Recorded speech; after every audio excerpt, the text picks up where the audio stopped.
Justin Fields. He's not going to play in week 3. He has a concussion. Before he got hurt, 3 for 11 for 27 yards. Oh my God. His CPOE, completion percentage over expected, negative 41.6. Yeah. Oh, that's great. Oh my gosh. That's negative 41.6 CPOE in week 2 for Justin Fields, the lowest in the NFL minimum 10 pass attempts since 2015.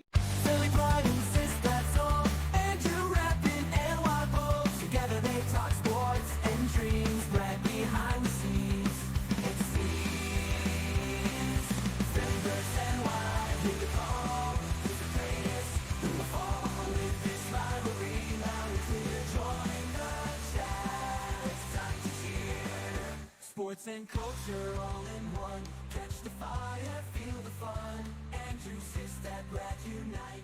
Philly and Y in the spotlight.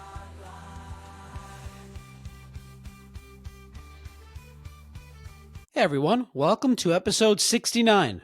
We are going to react to some week 2 NFL games. Sistad's Eagles 2-0. They win the Super Bowl rematch as they beat the Chiefs. The Jets are a disaster.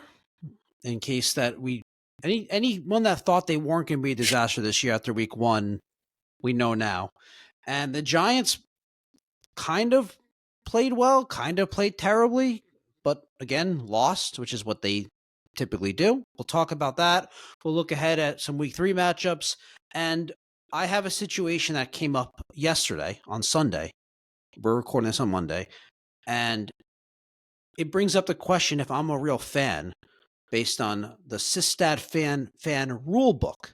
So I'm going to bring this to your attention. I haven't told you this yet. We're going to go over it. You're going to weigh in. I don't want you to hold back. I want you to tell me what you think. Okay. If that means ripping me, do it. We're going to have a good conversation about that. Maybe it'll turn into a debate. We'll see. Okay. Let's get started. Let's do it. I'm going to get I was thinking about getting a gavel and a gown for when these situations come up. So you should. I should, right? That'll be good. Yeah, we'll get to it. We'll get to it a little bit later on. It's going to be towards the front of your rule book. This would be like good. Within the first 20 pages. Too deep. Okay. No, all right. No, good. Not at all. I hate having to sift through all hundreds and hundreds of pages, and yeah, it's annoying. So good. Looking forward to it. All right, let's start with the Eagles, which I'm sure you were looking forward to as well, going into the game against the Chiefs. A wonderful win. They are 2-0. A lot of things to be happy about, I'm sure, and I'm not. I expect you to have some things to be upset about or concerned about or worried about. Mm-hmm. Let's get into it. Eagles win the Super Bowl rematch. They beat the Chiefs in Kansas City 20-17. The defense was great. The offense was good enough. We'll get into a lot of the metrics. I have a bunch of stats to throw your way. But what are your thoughts? My thoughts are that I am refraining from overreacting in September here. I famously did that last year, and after week 4, I believe I was quoted on this podcast saying that they were the worst team I've ever seen. And then season was over 16 straight games in a row and ended up being the best team I've ever seen, but whatever. So I don't want to overreact to that. Honestly, all I want in the month of September is to stack as many wins as possible. I would love for them to win 3 out of 4 games in September. That would be great. And then hopefully, as they take their licks here, they can continue to improve as the season goes on. Because the bad news is that they haven't played well, but the good news is that they're getting wins even when they're not playing their best. So I believe that they can play better. Like you said, there was some things that I was really encouraged about, and there's some pretty concerning things that have happened over the first couple weeks. So yeah, happy to dive in and talk about it. I do want to before we get into the game and breaking it down a little bit, I do want to talk about something you said about you're refraining, you're holding back. You're trying to hold yourself back from being either overly upset about things that are bad, but in general, overly giddy about 2-0. And here's how I think about it. As you're saying this, it kind of just makes me this emphasizes this thought. So last year, early in the season, when they started 2-2, right, or 2-1, or whatever, something like that, right? 2-2 after 4 games. 2-2, yep. And what you were doing was you were taking the way the 2023 season ended, and in your mind, you were combining it with the first 4 games, and it made you upset. It made you disappointed. It made you down on the team. And I kept saying, like, separate them in your mind. Last season was last season. This season is this season. They're like, just separate them. And you just you just refused to do it. You didn't want to. You didn't agree with me because you were saying, well, this is why, this and why, whatever your reason was. You didn't want to do it, right? Right. So now this year, right? You take what they're coming off a Super Bowl championship. It's very, very easy to take that high from last year, coming off last year, and into a 2-0 start to the season and have this feeling of like, oh, we're the best team again. This is amazing. We're going to win the Super Bowl. But you're refraining from doing that. So credit to you. Great job. Just like I said last year that I would separate them in your mind. I would do that again. I don't think that this some Eagles fans might be feeling like this is the Super Bowl championship team that's 2-0, but really the better way to look at it is the objective way to look at it is this is a 2-0 team, and forgetting about what just happened last year. Yeah, that's the bottom line right now. That's what's important. So it's funny that you say 2023 because these first 2 games have felt very 2023 Eagles to me. For a lot of different reasons, mostly because of the offense, the play calling, which I'm sure we'll get into. But the Eagles, they started off I think like 11-1 that year, 10-1, and it was all these like kind of weird 1-score games. They were finding a way to win, even though it was ugly, and that's kind of how it feels right now. So hopefully, the other shoe doesn't drop. But the big difference, so I've been seeing I've consumed a lot of radio and Twitter today. I see that the general sentiment around the slow start is what you said. Hey, they started off 2-2 last year and ended up becoming the greatest football team we've ever seen. Which is true, but yeah, the big thing. So my major concern for that argument is because people might not remember, just because it's a long season. Week 1, they were in Brazil last year, right? They looked great. They scored a ton of points. They had some big turnovers when they needed to, but they turned the ball over way too many times in that game. I think Jalen had a couple interceptions, couple fumbles. Like it was bad. Then AJ Brown got hurt, and they couldn't score.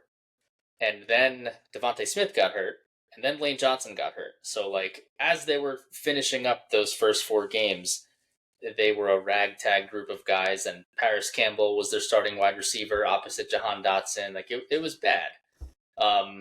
And now they don't really have that excuse. So now they have the full plethora of talent that they brought back 10 of 11 starters from last year. They should look like, I don't expect them to be scoring 35 points, but like they should look like a somewhat competent offense, and they just haven't. Specifically yesterday, and yes, the Chiefs defense is just beyond gnarly. They're just really, really good. They don't give you any separation. They tackle. You don't get any yards after catch. Like they're a really good defense to go up against, but like it's just very uninspiring. Nobody was open. I mean, I think they said that Jalen Hurts' like longest pass or longest completion was like 6 yards beyond the line of scrimmage in the air. So just a lot of like dink and dunk kind of things. Just not inspiring. It feels very Brian Johnson like, which is bad. Now the overwhelming positive that I take away from these first 2 games is that they haven't turned the ball over, and they don't turn the ball over. When they don't turn the ball over, they win football games. Like they will. It's not pretty, but they will wait for you to make the mistake and then win the game. That's what happened last week. It was a dogfight. Miles Sanders fumble. Eagles go down and score. Same thing with this. Obviously, the Chiefs are knocking on the door. Kelsey drops that ball. Makuba picks it up, goes half the distance, and they score a touchdown. It's like a huge swing. It's a 14-point swing. Yeah, for sure. Just in that one play. So offense really needs to pick it up. Defense was awesome. Awesome. I've been so impressed. And, we talked there's a lot of new faces on the defense, and everybody save for Adoree Jackson was really good yesterday. I have something on Adoree Jackson. Yeah. Zadarius Smith, welcome to the Eagles. I thought he was awesome yesterday. He was in the backfield all day long, making plays. Andrew Makuba, their rookie safety from Texas. So obviously he makes the big interception at the goal line. He also had that really big stop on 3rd and 1, the first drive to open up the second half there, which was stupid for Andy to go for it, and he also had a half a sack. Fangio was blitzing a lot yesterday. He famously does not like to blitz, or he didn't last year. And yeah, he sent Makuba on a safety blitz, and him and Zadarius Smith got Mahomes, and it was awesome. So he was really good yesterday. Other rookie Jahad Campbell made some pretty good plays, just flashes with athleticism. Cooper DeJean made some really big tackles. They just it seems like the guys that they've gotten to replace the people who left are starting to figure it out, and they're in a pretty good spot right now. So defense was awesome. Albeit they were going up against probably the worst wide receiver core in the league. But it is what it is. It was bad. They shut down the passing attack. The only offense that the Chiefs had for the whole first half was just Mahomes scrambles. Mahomes running. Yeah. And what did Fangio do? He made an adjustment, and Mahomes ran for, I think, 6 yards in the second half after running for 60-something in the first half. So credit to them. It was a dogfight. It was the kind of last gasp, desperate punch from the Chiefs. Chiefs team hasn't been 0-2 in over 10 years. Mahomes has never lost 3 games in a row since going to Kansas City, and they were desperate. The Eagles took their best shot, and they were able to come out with a win. So overall, I'm happy. Again, a lot of things to clean up, some concerns, but they're healthy. They're 2-0. They're coming back home. They won the Super Bowl last year. All is well. Yeah. Okay. I got a bunch of stats on stuff specifically on stuff you just talked about. So you mentioned the negative, Adoree Jackson. I have something on that. I want you to tell me which one you want me to start with. You mentioned blitzing Mahomes, and you mentioned the defense in general being great. Out of those 3 things, what would you like me to start with? Let's start with Adoree Jackson. We'll go up from there. Typical stats. Start with the negative. Yep. All right. By far, your number one concern, big picture for this team, the cornerback 2 spot, right? Mm-hmm. Okay. I think most Eagles fans would agree with that. Adoree Jackson allowed 5 of 7 targets to be completed against him for 103 yards. That's through 25 coverage snaps at outside cornerback. That was just yesterday? That was week 1 against the Cowboys. Oh, okay. Right. Yeah. So that was week 1. So he followed it up yesterday, allowing 3 of 6 targets to be completed against him. Okay. In week 1, that was the most yards allowed by an Eagles defender when aligned on the outside since week 10 of 2022.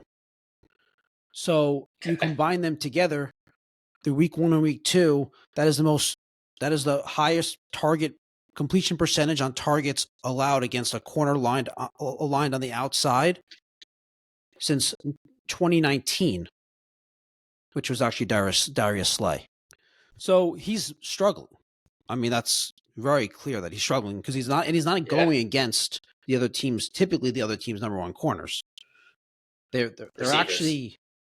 Yeah, I said corner. So yeah, they're not going. He's not going against the other team's number 1 corner receivers, and because they're actually moving. I saw they're moving Kenyon Mitchell more to both sides. He's already, I think, had 11 snaps on the left side, or am I mixing it up? He usually plays the right side. And he usually plays the right side. Yeah, I think he's had 11 snaps on the left side this season, which is about the same what he had last year, all last year. Yeah, something like that. That's crazy, and that just shows how confident they are in him, and also shows that they're trying to hide Adoree Jackson as much as possible. Without a doubt, yeah. Not surprising at all. I mean, week 1 was a disaster. I kind of wanted to give him the benefit of the doubt, just because, not every team is going to have a Lamb Pickens combo to throw at you. Of course. So obviously he was much better this game, but again, it's because the Chiefs had no wide receivers. But it doesn't really get that much easier from here. So next week they got the Rams, who obviously have a really good wide receiver tandem. But yeah, I mean, not good. I would rather them play a young guy, at least get a little bit of like juice, maybe some athleticism, some speed back there. But yeah, he just doesn't have it anymore. I mean, look, the guy's in his 9th year in the NFL. He's been a pretty decent player for most of his career, but these cornerbacks, they're like good 1 year and then they're really bad the next. And he wasn't even good last year. So No, he's been on the decline for a while. He hasn't been Yeah. that good for a couple of years. Yeah. He at one point he was very good, but yes, okay. So you also mentioned something about them blitzing Mahomes. Mhm. So we talked about this, I'm sure a lot. There was a lot of people talking about this after the Super Bowl last year, the way they didn't blitz Mahomes once, all game. Yep. 6 sacks, no blitzes. Yes. In this game, do you know how many times can you off the top of your head guess or count how many times they blitzed Mahomes in this game? I don't know, maybe Roughly. 4 or 5. Not Way even close, more? dude. Oh Way my more. God. 11 10. times. Wow. Yeah, that's crazy. 28.9% of dropbacks they blitzed Mahomes. After not blitzing him once in the Super Bowl. Like they probably recognized we got to switch it up. Of And also course, they're probably not worried about the receivers very much in single coverage also. That helps. Yes. Yeah, so that's the big thing. A lot of the D line, some of those guys aren't there anymore. Brandon Graham and Josh Sweat, Milton Williams, Yeah. those guys are all gone. So I love it. I absolutely love the fact that Fangio is willing to do these things. He's not a stubborn old man who's just going to do what he does and take it or leave it. Like he's recognizing, hey, this defense is not as good as they were last year. Maybe they'll get there, but at this stage in the game, they're not. So, I have to make some adjustments. I have to get creative. I got to send some guys. I got to do stunts. I got to get pressure on Mahomes with blitzing because I'm not going to get it with just the front 4 guys this year. Again, maybe they will towards the end of the year, but it was Jalen Carter's first game, Zadarius Smith's first game as an Eagle. So yeah, the line has not quite been as good as they were last year, which is to be expected. So you think it's more about the Eagles roster than it is, and strengths and weaknesses, than it is about just game planning and mixing it up? I think there's certainly a lot to all of the above. Yeah, I think the fact that the Chiefs receivers, no one's scaring you if you're leaving guys out in single coverage. I think it's just the gamesmanship aspect of, oh, okay, we didn't blitz you at all last time. Like we're just going to bring the house a lot this time. I think that there's some gamesmanship in that they try to take advantage of. And yeah, roster I think has a lot to do with it too. Specifically with the line. Although the line was pretty good yesterday, it wasn't, I mean, the line in the Super Bowl was just overwhelming the best defensive performance that Mahomes has ever faced in his career, and you can't really expect that to happen twice in a row. So, although I think some guys individually, like I think Jordan Davis has had a really good start to the year. I thought he was awesome yesterday, even though he was in and out a little bit towards the end of the game. Yeah, they're still missing some pieces, some depth too, that they had last year. Well, whatever, it worked because they held Mahomes to 180 passing yards, and part of that I also saw that. So in the Super Bowl, they played cover 4 on essentially 60% of Mahomes dropbacks, which is, I don't know if you care about this, but I'm just going to say it was the highest rate by any defense in a game since Week 17 in 2020. But anyway, in this game, so they went from 59.5% of cover 4 in the Super Bowl to 21.2% in this game, cover 4. Huge difference. Yeah, I think that's probably more so roster. Because again, the secondary was so good in the Super Bowl, you could drop 4 guys back there and feel perfectly fine. Where this year you can't do that. And like I said, the line was much better last year than it is now. Yeah, they did a great job on Mahomes. Obviously, he ran for 60 plus yards. I think that's a point of emphasis for him this year. He's ran a lot the first 2 weeks, but yeah, their passing game is not very good. And that Travis Kelce play was bad. That was really bad. Yeah, that's the second. It's interesting.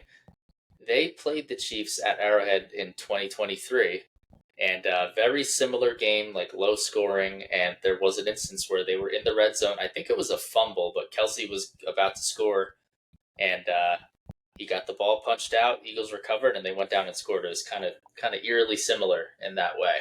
Yeah. So, yeah, defense is great. Let's talk Very offense. happy to see. Yeah, I guess. Let's I talk guess we Hurts. have to. Let's talk Jalen Hurts. There was your thing. Your take is that there was guys weren't open. So, Guys weren't getting a couple open. things. So there's a few things going on. Again, I preface this by saying it's week 2. These guys haven't played together in a long time. You have a new piece off on the offensive line, new play caller, very hellacious defense. Also, like something that I don't really see a lot of people talking about. Goddard was out yesterday, and Goddard is like a really important piece for them. Yeah. In both passing and blocking. Like he is a very, very, very big key to the team's running success, and we all know what he can do as a pass catcher. So they really missed him yesterday. So I think there's a little bit of that. I think the play calling. I think guys weren't getting open. I just think that overall, the thing to me is they're not gelling yet. They're not clicking on all cylinders. To me, it looks like the play calling is abysmal. It is, like I said before, it is very, very 2023, like Brian Johnson level of vanilla. I just don't see anything. It's just, I don't know. It's just horrible play calling.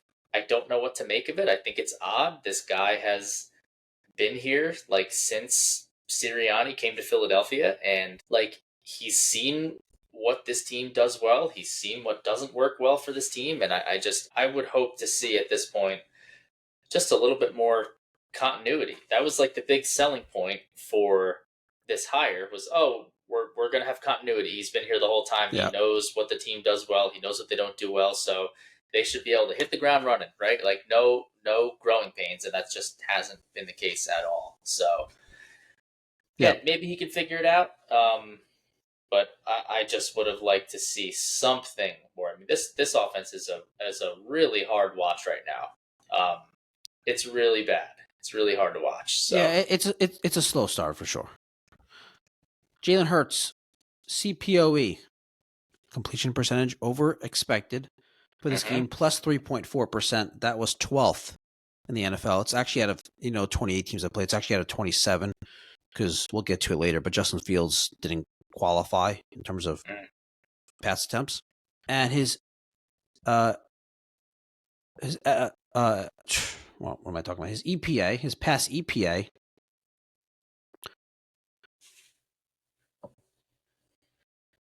-6.8, which was 21st in the NFL this week.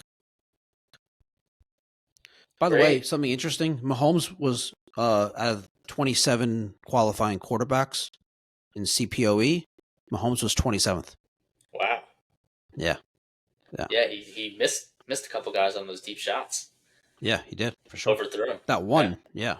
So anyway, 2-0. You got to. Yeah, I know it's funny. You said it's slow start. You're like they're off to a slow start. Like they're 2-0. I know. I should not be saying that to a Jets fan. Yeah. What a different level of standard right now between the Eagles and most teams in the NFL. Really, though, especially the Jets and the Giants. All right, next up, we got you mentioned it already. You got Sunday at 1:00. You got the Rams. Rams, very good team. Obviously, they have the two receiver, the tandem that's going to be potentially a big problem for the Eagles. Interested to see if they're going to just blitz or they're going to keep guys back. And the offense is probably going to have to score some points in that game. Without a doubt. And this is another team that smells blood in the water. This is a team that's also going to be looking for revenge against the Eagles. Yeah, that stuff's come on. I don't know, dude. I think Kansas City really looked like they wanted to prove something. It worked. And why not? But maybe their best shot. So if they didn't want revenge, it would have been an easy win for the Eagles. Maybe. Okay. All right. Patullo let's go. sucks. I'm sorry, he just sucks. I have to say that. I mean, this Give it some guy time. Give it some sucks. time. Give it some I time. mean, it just look like you have been around football Are like you sure that it's for not your whole just the life. execution of the running game that's making it the offense look bad? I don't know how such a talented offense can be executing so poorly. Well, I I mean, mean, look again. they I'm scored going to 20 give it points time. against a really good defense. I'm going to be patient, but the early signs are that he sucks and that he should be fired. Okay. We'll give him one more week. We'll give him one more game. We'll Well, prove one you thing, wrong. like, all right, this is the last thing I'm going to say. Like this, like unfortunately, the cost of doing business when you either get to the Super Bowl or win the Super Bowl is You A, lose you you lose a lose lot of your coaches. people, but the other Yeah. thing is that you don't even have the opportunity to interview any replacements because you're still playing, you're still coaching. Everyone So all the great you get candidates are your already hired. yeah, Yeah. yeah, you get the scraps. And obviously this guy, like, they just promoted from within because there wasn't a better candidate out there. And the early returns are not super inspiring. But we will give it time. Yeah, that's I don't know if that's a lot. You're kind of Fire making him. stuff up by saying that they just promoted him because they didn't have other options. They may have actually really wanted to promote him. I mean, Okay. anyway. All right. All right, let's talk about the G-men. Your Oh, favorite team. Your real God, favorite team. I was sweating that one out big time, dude. Were you Big watching it time. live? I was watching bits and pieces of it. Yeah, I turned it off at 4:25 because that's when the Eagles game was coming on. And as listeners of this podcast know, the 4 o'clock games I have to DVR. It's not even worth trying to watch with my two young children at that time of the day because they're very cranky and it's dinner time, bath time, bedtime. It's a whirlwind. So my phone goes off. It gets turned off. It gets put in the other room. TVs don't go on. I come downstairs. I press play on the DVR at 7 o'clock when they go to bed, and that's how I watch. So, yes. So I was kind of watching in passing, and turned it off right around 4:20. Okay, so that was right before the neighbors touchdown, or right It after was the neighbors before touchdown. It was before the neighbors touchdown. I was Okay. checking. I was checking scores until like 4:25, and then I turned everything off. Crazy game. Giants lose a wild one in overtime, 40-37. That neighbors deep ball to give them the lead. The Aubrey 60-yard field goal. The defense was awful on both sides. Dynamic offenses. Giants Penalties. passing game. We made fun of Russell Wilson and the Giants offense a lot last week because it was worth. Deservedly so. Yeah. It was horrible, and I was mostly citing stats to make fun of them. I wasn't just, talking nonsense. The stats were terrible. Well, in this game, Russell Wilson. So before I get into it, I don't know. Should we talk about the game first and then ask? Let me just ask you this: do you think Giants fans? What are you seeing? What are you seeing on Twitter and from people at work and stuff and people you talk to? Are Giants fans really upset and angry, or are they more hopeful after this game? Like, what's their angle, their perspective? The sense I get is that they're bummed, like kind of how you were last week, like missed opportunity. But I guess hopeful. People aren't super angry today. I think they're more like bummed out, which is probably the right way to feel if you're a fan of what just happened. You don't have expectations for this team this year, so you can't really be that mad if they don't win because you don't They expect should them to have, win a because kicker made a they're bad. 60, whatever that was, 63-yard field goal, whatever it was. Yeah. Yeah. So, okay. Well, let's get into it. Russell Wilson was amazing in this game. On deep balls, 7 of 11. That's 7-11 on deep passes for 254 yards, 3 touchdowns. That's the most deep passing yards on deep balls by any quarterback in a game since 2016. Wow. I mean, That's dude, insane. Trayvon Diggs is awful. Awful. Oh my awful. God. He's been What awful though. a He's shame. just Yeah, I he's know. just aggressive ball hawk. That's all. Yeah, but dude, he is so bad. I mean, he had He's no chance against Neighbors, dude. he sucks. They might as well have had a Dory Jackson on Neighbors because, good God. I mean, dude, again, I'm sitting there rooting for the Cowboys, and yeah, I'm just thinking like this guy is just getting burnt over and over again. It's like it was embarrassing. Dude, Embarrassing. it wasn't just him. It wasn't just him. So Wan'Dale Robinson caught every one of his 3 deep targets. I mean, that's pathetic. Deep targets are defined as 20 plus air yards, by the way. Wan'Dale Robinson. Oh my Dude, God. he's actually had a huge start to the season. So he had 3 deep He targets. sucks. He caught all 3 of them for 107 yards and a touchdown. Listen to these receivers. Listen to these offensive numbers. Malik Neighbors, 9 catches for 167, 2 touchdowns, plus 9.6 receiving EPA. Wan'Dale Robinson, 8 catches for 142 yards and a touchdown, plus 10.4 receiving EPA. Russell Wilson, 30 for 41, 450 yards, 3 touchdowns. Wow. He did throw 1 interception I want to talk about in a second because I really think that it cost him the game. But his CPOE was plus 8.3%. That was 7th. His pass EPA was plus 15.8. That is 3rd in week 2. So overall, those are some incredible passing numbers for the Giants offense. The running game still wasn't very good, but the Cowboys defense was really bad, but that's crazy. That's a dynamic offense. That was impressive. Yeah, that was crazy. I don't know that I expect that to continue. No, God, no. But like, my You gosh, can't. I mean, that was insane. Yeah, that was bonkers. You can't expect to just Did you keep see hitting him that deep balls. No, again, yes, I just don't know how everybody was running right past the corners. And everybody was just running free. They would just run right past the corners and that was it. So, whatever. Good for Russell Wilson. I did think it was so weird. Did you see them put the rookie quarterback in like a couple times as like a Yeah. What They are put you Jackson Dart in doing? a few. I don't Oh, know that what was was so going on with that. stupid. Just stop trying to get cute. What are you doing, dude?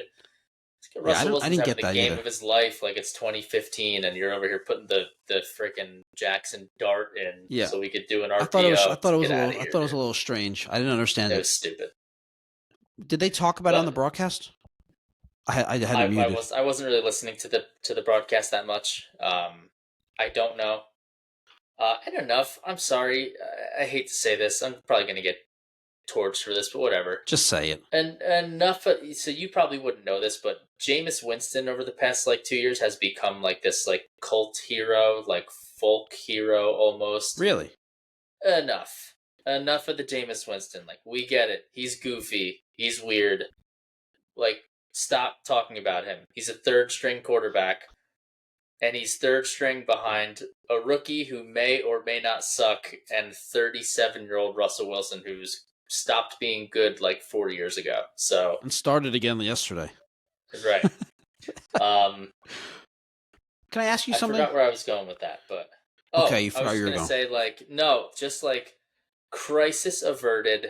Good God, that would have been awful if Dallas lost that game.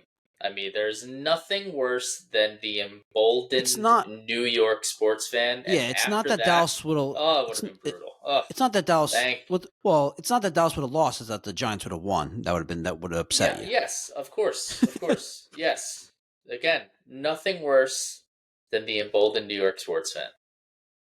So and they would have been emboldened had they won. I want to ask you something though. Sure. I took some screenshots of the all 22 so you stopped watching at this point. It's overtime. The Giants have the ball like they're 25-ish. I think around their 25. Okay. Yeah, I'm glad that you're doing this because I have no idea what happened after the Neighbors touchdown. I mean, I know Aubrey kicked the field goal. I don't know how they got into field goal range. I have no idea what happened in overtime other than it went down to the very last second. So do tell. So it's 2nd and long, right? It's 2nd and long. And I think it was like 2nd and 14. They're at their own like 25. There's about just under 3 minutes left in overtime. So that's not really time to panic, right? Like it's still 2nd and 14, 3 minutes left, and like just under 3 minutes left. For some reason, Sure. and I'm going to show you this. For some reason, I really do not know why, but for some reason, let me share my screen. Russell Wilson throws an interception, and the Cowboys get the ball, and then they go in and kick the game-winning field goal. I'm not sure why Russell Wilson threw this ball, and this, as great of a game as he played, this is the reason why they lost. All right, you're seeing this, right? Yep. All right, so Break it down, man. do you see my mouse at all? You can't see my mouse. I can. Yeah. Okay, so you got Malik Neighbors right here, right? You obviously have you got the safety. You got two defensive backs back here. Here, Russell Wilson here. All right, so I froze it on this play. What I don't understand is, well, one, I don't know why you throw it to Neighbors here at all, but not only that. So let me stop that, and let me find the other one. I stopped it there, and then I stopped it here. All right, so this is even so he goes to throw the ball here, and for some reason he ends up throwing the ball. So Neighbors is like at the 45, right? He throws the ball all the way past midfield. Like Neighbors is running towards the sideline. He throws it behind him over here. He just decided to launch it all the way towards midfield, like, horizontally, and all the way to the Cowboys 35. Neighbors had to turn around the opposite direction. Like, I don't understand what the dude was looking at. If we go back, like, what is he looking at here? Why would you throw it over here? I mean, it must have just been a miscommunication, right? I mean, that's the only thing I could think of. He was probably just expecting Neighbors to go that way, and he didn't go that way. But why would Neighbors go that way? You're going. It doesn't make sense. Thought that's what the play call was. I don't know. Like, this doesn't make any sense to me. Like, if you just throw it towards the sideline around midfield, you have Neighbors open for a huge gain. I don't understand. I don't understand that play at all. I wonder, they must have said something about that, like, post game. Like, he must have been asked about it. I didn't see anything. I didn't look into it. But yeah, that to me that didn't make any sense. So I was watching that. I was like, what is he doing? That's like a 4th and 19 type. Well, that's like a 4th and 14 or 3rd and 14, 40, like a minute 20 left in overtime type of throw. Right. Not 2nd and 14, two whatever it was, 245, 250. There's no reason to make that throw there. So as great as Russell Wilson played, that lost him the game. Yeah. Totally. You have to wonder. I mean, it's one thing to be really good in Seattle, maybe Denver, Pittsburgh. Just some food for thought, A lot of pressure here. Yeah, a lot of pressure. Defense was a disaster, though. I mean, forget about. I mean, they should have won that game. You score 47 points or 40 points, whatever it was. You should win the game.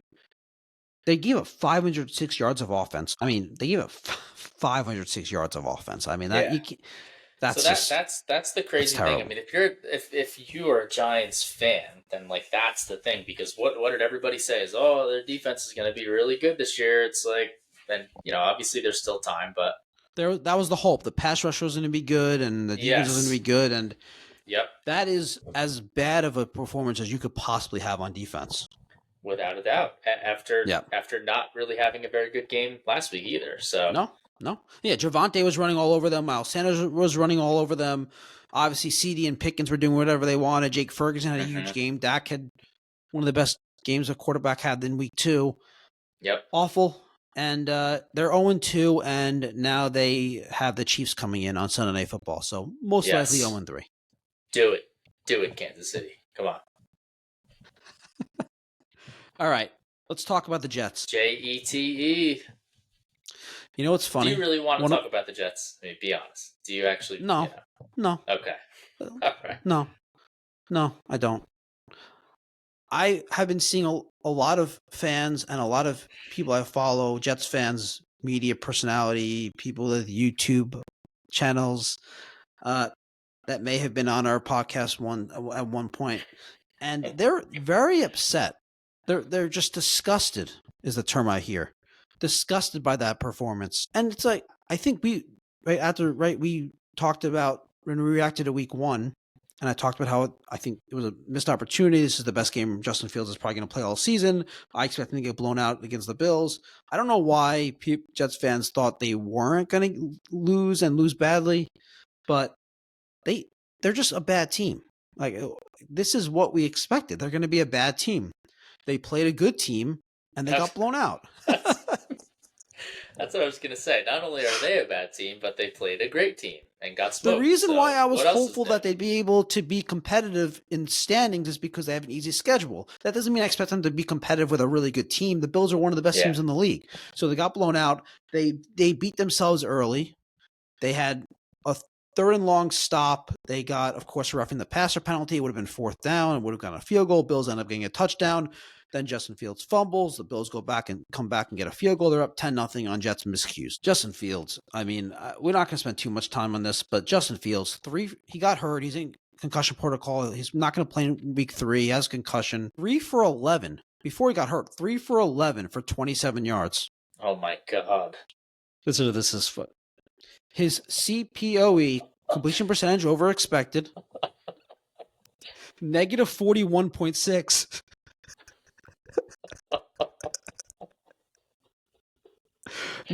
Yeah. Oh, that's great. Oh my gosh. That negative 41.6 CPOE in week 2 for Justin Fields, the lowest in the NFL minimum 10 pass attempts since 2015, which is when they started tracking this. So it may have been even before that. He broke a record. He broke the record, man. Oh my God. Joey Bosa, 4 quarterback pressures on 5 rush attempts versus rookie offensive tackle Armand Membu. So that is not a good. I mean, it's a second career game going against Joey Bosa, so I get it, but not good. Defense actually played pretty well against Josh Allen. They couldn't stop James Cook. They made bad penalties, and it's. I think part of the reason why Jets fans are so upset is because they thought they bought into this whole like new coach, disciplinarian, new culture, no stupid penalties, none of this nonsense, and it's like the same thing, because the NFL is a lot more than just a coach. It's like the players have more impact than the coach. Like, people get so caught up in the coach. The coach matters, but like the players are the ones out there. Like, the coach can only do so much. So, yep, I'm not surprised by this, but yeah, they're the Jets, right? Sorry, man. Yeah. So I don't want to spend too much time on it. Okay. I don't want to spend too much time on it. To recap, the Jets suck. We know this. They played a great team. They got blown out. I do expect them to bounce back with a competitive effort next week, and that's assuming, or almost certainty, that Tyrod Taylor is going to be the quarterback. I don't think that's that much of a negative. Like, I don't think that they're like, oh my God, it's such a downgrade. Right? Yeah. And definitely not a drop off from what Justin Fields did yesterday, or on Sunday. So, yep. They play at Tampa on Sunday at 1:00. Oof. I actually think they're going to be competitive in that game. I don't necessarily think they're going to win. I think they'll probably find a way to lose, but I expect them to be competitive. I think we'll see a nice competitive bounce back effort. Probably a loss, but a competitive game, not what we just saw on Sunday. All right. So that's our week 2 reactions. Now, for our final segment of the episode, I wanted to get away from football. I wanted to I want you to reach out for your Sistad fan rule book. Okay. And I'm going to tell you something that I did as a sports fan. Would you consider me what people say a diehard Yankees fan? Without a doubt. Okay, I agree. The Yankees played the Red Sox this weekend. That's a pretty big rivalry, right? I'm going to set the stage for this situation. So, the importance of the game is they're fighting for the first wild card spot. They're within a game and a half. What the first wild card spot means is the first wild card spot and this plays the second wild card spot in the first round of the playoffs. Yes. They play a 3-game series. The first wild card spot is home all 3 games. Mm-hmm. That's pretty important in baseball because teams are Sure. built around their home park. Okay. The Yankees are especially built around their home park with all their left-handed hitters. And their right-handed hitters that go to the opposite field also. So, okay. So the important game, it's Sunday Night Baseball. The Yankees won the first 2 games of the series. They're going for the sweep. Very important game. Simultaneously, though, I have my semifinals of my fantasy baseball league. And everyone that plays fantasy baseball understands. Same thing as people that play fantasy football going to Monday night games. Tonight there's 2 Monday night games, but it's the standalone game. And the week ends on Sunday. So every game, everybody is played except who you and your opponent have on the Sunday night baseball game. So crazy in my matchup. I'm not gonna get too much into this. No one cares about my fantasy team, but my batting average, on base percentage, were within like 0.1 points, like 252 to 251, 350 to 351. And I have to win both batting average and on base percentage categories to advance to the finals. Okay. I have Aaron Judge. I have Ben Rice. I bench Ben Rice. I start Aaron Judge, obviously. My opponent has Trevor Story. That's easy. You root against Trevor Story, right? And Jose Caballero. This new Yankee shortstop. The boy wonder. Oh, man. So, here's what happens. I'm watching the game, and every time Caballero comes up, I'm actively rooting hard against him, which means I'm rooting hard against the Yankees. And you could say whatever, you're rooting for against one guy at the plate, not a big deal. Until, well, actually, I think it was the 6th inning, maybe the 7th, he hit a home run. He hit it over the Green Monster. And I'm like very actively upset. I thought at that point, like, he clinched batting average against me and I lost.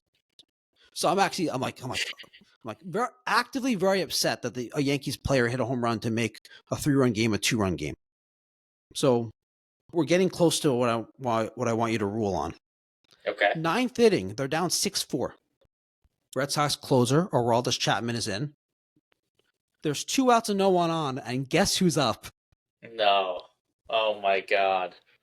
And I am celebrating when he strikes out. What's your rule book say about this? My rule book says that you did nothing wrong, actually. Really? Yeah. Yep. Wow. I don't think that, you may or may disagree. I don't think it was that big of a game.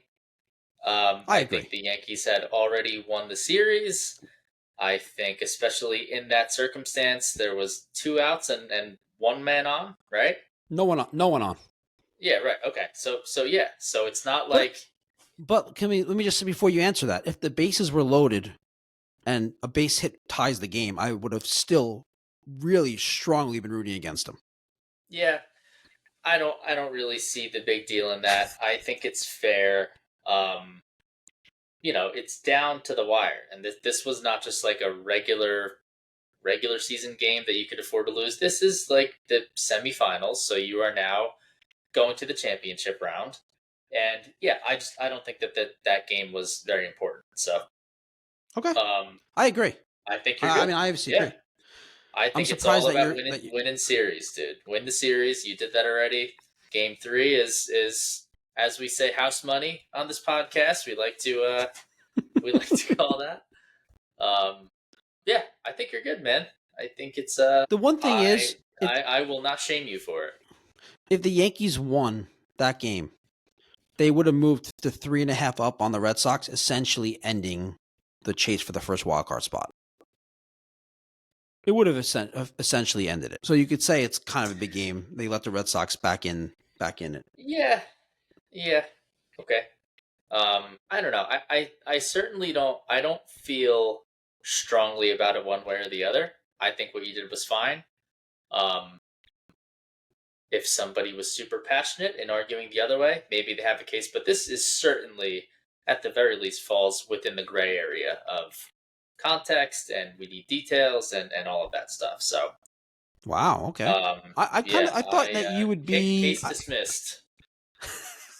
I thought you would say that you should never root against your team, no matter what. I feel that way. Okay. But I know that you don't. I know you're very into fantasy. Yeah. Well, I'll tell you also about fantasy. I don't feel this way about fantasy football at all. I don't really care that much about it. But fantasy baseball, I put so much into it in terms of research, in terms of day to day. Throughout the season, I care more about my fantasy teams than I care about the Yankees, like on a regular basis. Really? Wow. Yeah. And I care a lot about the Yankees. I just don't feel. I do care. I do find myself like caring more.